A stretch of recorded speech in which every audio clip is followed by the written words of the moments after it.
ఒక ఆర్టికల్ చదివిన తర్వాత కానీ ఒక విషయం గురించి కానీ మనము థింకింగ్ చేసినప్పుడు స్క్రిప్ట్ రాయాలి కదా. దాన్ని యూట్యూబ్ కోసం వీడియో కోసం స్క్రిప్ట్ తయారు చేసుకుంటాం కదా, ఆర్టికల్లాగా రాసుకుంటాం కదా. అది ఎలా రాసుకోవాలంటే అక్కడ అది బుక్ లేదు, అక్కడ బుక్ లేదు, మన చేతిలో పెన్ లేదు, మనం లేదు. అప్పుడు ఎలా ఉంటుంది? ఆ స్థితిలో రాయాలంటే మనల్ని మనం మర్చిపోవాలి, అక్కడ బుక్ను మర్చిపోవాలి. మర్చిపోయి రాస్తే కనుక ఎలా ఉంటుంది? ఆడ ఏం రాస్తాం, ఏం రాయగలుగుతాం, ఎలా రాస్తామో ఆ విధంగా రాయండి. మీ మనసులో ఆర్టికల్ కానీ అంటే స్క్రిప్ట్ అలా రాస్తే బాగుంటుంది. దాన్ని తర్వాత చదివి నేర్చుకొని కెమెరా ముందు చెప్పండి. ఒక కంటెంట్ ఇలా తయారు చేయాలి, లేదా ఒక మనిషితో మనం రిలేషన్ ఎలా పెట్టుకోవాలి బయట అంటే, ఇప్పుడు వర్షం ఉన్నది అందరికి గుర్తుంది, కానీ ఒకరి గురుసుడు ఒకరి అధికారం లేదు కదా. ప్రకృతి అది. ఎండ కూడా అందరికి గుర్తుంది, కానీ ఒకరి గురుసుడు ఉండదు కదా. అలాంటి మనం మాట్లాడడం అనేది అలాంటిది. మనం పర్సనల్గా మాట్లాడితే, ఒకరితో మాట్లాడితే నడవదు అన్నట్టు. ఓకే, అట్లా. ఇక రెండవది ఏదంటే వైరస్. ఇప్పుడు వైరస్ అనేది అంటువ్యాధులు ఉంటాయి, అవి ప్రబలుతాయి కదా. అవి ఒకరికి సోకుతూ ఉంటాయి. దోమల ద్వారా సోకుతూ ఉంటాయి. ఇప్పుడు దోమలు అందరికి కుడతాయి, కానీ కొందరు కుట్టాలి, కొందరు కుట్టద్దని ఉండదు కదా. అట్లా అంటూ అలాగే అంటువ్యాధులు కూడా అందరికి సోకుతాయి, ఒకరికి ఉండే. మనం నీ నుండి నాకు సోకిందని కేసు పెట్టరు. అది సోకదు, అది సోకుతుంది, మనం సోకేలా చేస్తలేము. అదే అంటువ్యాధి సోకుతుంది, కానీ మనం సోకేలాగా సోకుతలేము కదా. కాబట్టి అదే సోకుతుంది, అదే ఇతరులకు అవుతుంది.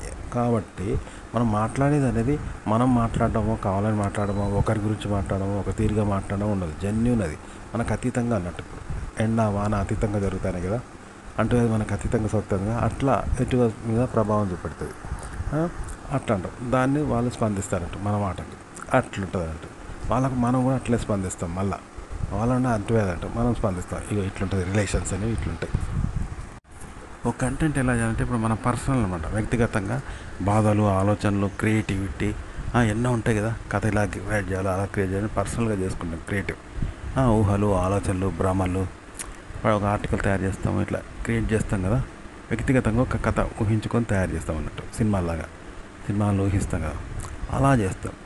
అయితే అది వ్యక్తిగతం చేసి మనం గొప్ప కోసం, మన దర్పం కోసం, మన సంతోషం కోసం, మనము అనేది నిరూపించుకోవడానికి చేస్తాం. మనము నలుగురిలో గుర్తింపు పొందాలని చేస్తాం, మనం గుర్తించాలని చేస్తాం, గుర్తింపు కోసం చేస్తాం, కావాలని గుర్తించబడతాం కదా. కావాలని గుర్తించబడతాం అంటే ఒక సినిమా తీసి ఏం చేస్తారంటే పైసలు తీసుకోకుండానే ప్రదర్శిస్తే అందరు వచ్చి చూసి సినిమా బాగుందని సపట్లు కొట్టిపోతారు. ఇట్లుంటుంది అన్నట్టు. కానీ దీనివల్ల మనకు వచ్చేది ఏమన్నా, జనం ఇష్టపడి పైసలు పెడితేనైతే చూస్తలేరు కదా. పైసలు పెట్టి కూడా చూడాలి, క్లాప్స్ కొట్టాలి, ఏమున్నదిరా అంటే అది గ్రేట్. అది ఎట్లా అంటే, ఇప్పుడు మనం పర్సనల్గా చేసుకుంటాం కదా, వ్యక్తిగతంగా. అంటే సినిమా గొప్పగా తీసి పైసలు పెట్టకుండానే అందరికి చూపెడతాం అనుకో, గొప్ప రావాలని, వాళ్ళు మనల్ని కీర్తించాలని, మనం కీర్తించబడాలని ఇట్లా చేస్తే ఎట్లుంటుంది. అలా కంటెంట్ తయారు చేయాలి. చేసి ఆ కంటెంట్ని జనంలోకి ఎట్లా పంపాలంటే, ఇప్పుడు వర్షం ఉన్నది, ఒకరికి పడదు కదా, ఒకరి చేతి లేదు, అందరిది కదా. ఇప్పుడు భూమి, నేల అనేది నీకు నాకు అనేది ఉంటుంది. ఆస్తులు అంతస్తులు నీయి నాయి, మా ఇల్లు మీ ఇల్లు ఇట్లుంటుంది. మా దోస్తు నీ దోస్తు మా వాళ్ళు ఉంటుంది. కానీ వర్షం అనేది అందరిది కదా, ఒకరి సొత్తు కాదు. ప్రకృతి అది, దేవుంది. ఆకాశం దేవుంది. ఎండ మనిషికి అతీతమైంది, అందరి మీద కొడుతుంది, మనిషికి అతీతమైంది. మళ్ళీ దాని పక్షపాతం లేదు, మనిషికి అతీతమైంది. చంద్రుడు అందరికీ, వెన్నెల అందరిది, మనిషికి అతీతమైంది. మాకు మాత్రమే కొట్టాలని మెహర్బాన్ చేత కొట్టడు. తిట్టిన వాళ్ళనో ఊకోడు, తిట్టినా అట్లా అవుతుంది, మెహర్బాన్ చేసిన వాళ్ళకి అట్లా అవుతుంది. అతీతమైంది, మళ్ళీ మనిషికి అతీతమైంది. ఇప్పుడు అంటువ్యాధులు అందరికీ సోకుతాయి, ఒకరి ద్వారా ఒకరికి వాళ్ళు సోకుతాయి. అదే నీ వల్ల నాకు సోకిందని వాళ్ళ మీద కేసు పెట్టలేం కదా. అది కావాలని సోకదు కూడా. అంటే అది ఆ వైరస్ అట్లా అయితే అంటుంది, ఒకరి పోతుంది. అది మనిషికి అతీతమైంది కదా.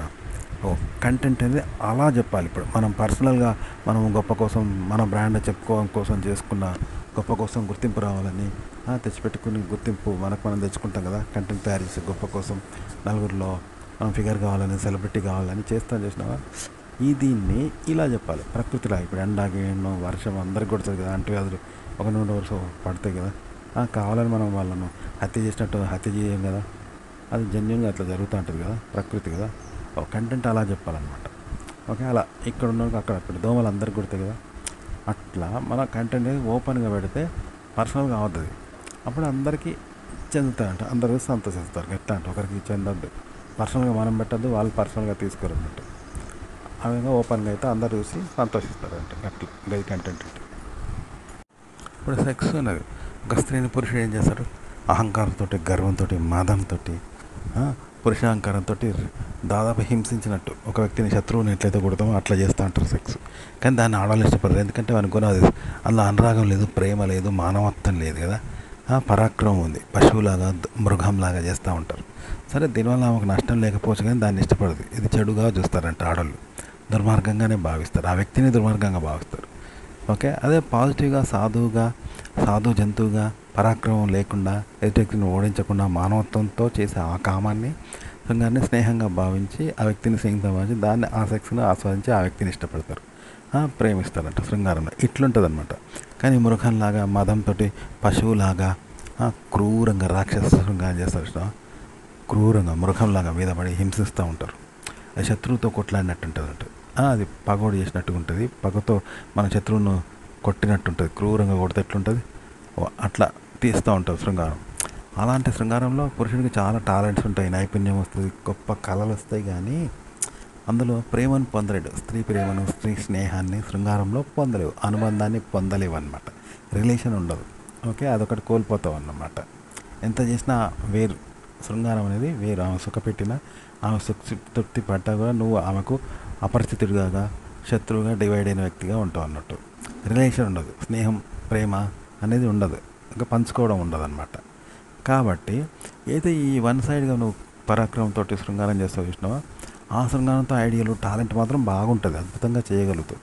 అయితే దీన్ని ఎట్లా చేయాలంటే, ఇప్పుడు అంటువ్యాధులు ఉన్నాయి, ఒకరు కరోనా, అందరికీ వైరస్ ప్రబలింది కదా, అది మనం కావాలని ప్రబలించలేము, కావాలని నిరోధించలేము, అతీతంగా జరుగుతుంది. ఇప్పుడు వర్షం ఉంది, అందరికీ పడుతుంది కదా, ఒకరి పడడు ఒకరి పడకపోవడు అనేది ఉండదు కదా, తిట్టినోళ్ళు పడుతుంది, తిట్టినోళ్ళు పడుతుంది, అతీతంగా పడుతుంది, మళ్ళీ మానవాతీతమైంది. ఎండైనా అంతే, ఇట్లనే ఉంటుంది కదా, వెన్నెలైనా అంతే కదా, నీకు పడాలి నాకు పడాలని ఉండదు, మెహర్బాన్ చేసిన వాళ్ళు పడడం, మెహర్బాన్ చేయని వాళ్ళకి పడకపోవడం అంటూ ఉండదు కదా, అందరికీ పడుతుంది కదా, మానవాతీతమైంది కదా. ఇలా అన్నట్టు శృంగారం అనేది ఇలా చూపించండి, అంటే కథలలో చూపించండి. ఇలా చూపిస్తే అప్పుడు అందరికి చెందింది కాబట్టి అందరు చూస్తున్నారు, ప్రేక్షకులు అందరికి చెందుతుంది. ఇప్పుడు అంటువ్యాధి అందరికీ చెందుతుంది కదా, అట్లా ఒక నవ్వైనా, ఒక సంతోషమైన, ఒక ప్రేమైన, స్నేహమైన, ఇలాగే వర్షం అందరికి కొడుతుంది, దానికి అందరూ మీద పడుతుంది కదా, అలా నువ్వు చేసే ఆ ప్రేమ, స్నేహం అందరికీ చెందుతుంది అన్నట్టు. అలా చెందాలి కథల్లో. రియల్ లైఫ్లో కూడా అలా ఉంటుంది, కథల్లో అలా అందరికీ చెందాలంట. అప్పుడు అందరు ప్రేక్షకులు చూస్తారంట, అందరు పంచుకుంటారు దాన్ని, అందరి మీద స్పందన కలుగుతుంది, అందరు సంతోషపడతారు. అలా ఇలా చెప్పాలి కథ. ఇప్పుడు అంటే కంటెంట్ అనేది మీరు స్వార్థంతో చెప్పొద్దు అన్న. స్వార్థం చెప్తే అహంకారము, దుర్మార్గం, పరాక్రమం, అహంకారము, స్వార్థం అవుతుంది, అలా చెప్పొద్దు అనమాట. స్వార్థంతో ఆలోచించినా కూడా, స్వార్థంతో ఉన్నా కూడా అన్ని స్వార్థంగా చెప్పొద్దు. అంటే చెప్పాను కదా, ఇప్పుడు వర్షం అనేది కానీ, అంటువ్యాధులు కానీ, వర్షం కానీ, ఎండ కానీ, వెన్నెల కానీ, గాలి కానీ, అది స్వార్థంతో రావు, ఇంకా స్వార్థం లేదు కదా. తిట్టినోనికి మెచ్చుకున్నోనికి అందరికీ అతీతంగా వస్తుంది అనమాట. చూసావా, అట్లా రావాలి. అలా చెప్పండి మీరు కంటెంట్. అంటే కంటెంట్ అంటే స్వార్థం ఉండదు. ఇప్పుడు ఎట్లా అంటే, ఇప్పుడు ఒక వ్యక్తిని అనుకో, స్వార్థం ఉంటుంది, అహంకారం, గర్వం, ఇవన్నీ స్వార్థమే. అంటే తనే తన ఆస్తిగా బతుకుతూ ఉంటాడు కదా, దాన్ని అహం, గర్వం, స్వార్థం అంటారు కదా. అతన్ని ఇష్టపడరు అందరూ, దుర్మార్గుడు అంటారు. కానీ ఇప్పుడు ఎట్లా అంటే, ఇప్పుడు ప్రకృతి ఉన్నది, వర్షం కావచ్చు, ఎండ కావచ్చు, వాన కావచ్చు, దోమలు కుట్టడం కావచ్చు, ఎన్నో కుడితే అంటువ్యాధులు వస్తాయి, కరోనా వైరస్ వస్తాయి, అందరు వ్యాపిస్తాయి. అవి ఒక వ్యక్తి కాదు, తనుగా బతికే వ్యక్తి కాదు, స్వార్థం లేదు, పర్సనల్ అనేది ఉండదు కదా, అవి వ్యక్తి కాదు. కాబట్టి అలాగే దానికి లేదు, వీళ్ళ గుట్టాలి వాళ్ళ గుట్టద్దు అనేది కూడా లేదు కదా, మానవ అతీతమైంది. మొక్కినోనికి, తిట్టనోనికి అందరికీ వస్తూ ఉంటుంది కదా. అట్లా కథ అనేది అలా చెప్పండి, కంటెంట్ ఆ విధంగా చెప్పండి. అలా చెప్తే అందరికీ వైరస్ అందరికీ వ్యాపిస్తుంది కదా. అట్లనే మీరు చెప్పే కంటెంట్లో జోకు, సంతోషము, బాధ, వినోదం కంటెంట్ అనేది అందరికీ సోకుతుంది అన్నట్టు, దాని ప్రభావం. ఆ ప్రయత్నంగానే, మన ప్రయత్నం చేయకుండానే. ఇప్పుడు ఒకటి జారి పడితే అందరు నవ్వుతారు కదా, వాడు ఊరుకుంటాడా? అట్లా అందరికి నవ్వుస్తే అందరు నవ్వుతారు కదా, అందరికి హక్కు ఉన్నదా? అట్లా అంటువ్యాధులు అందరికి సోకుతాయి కదా.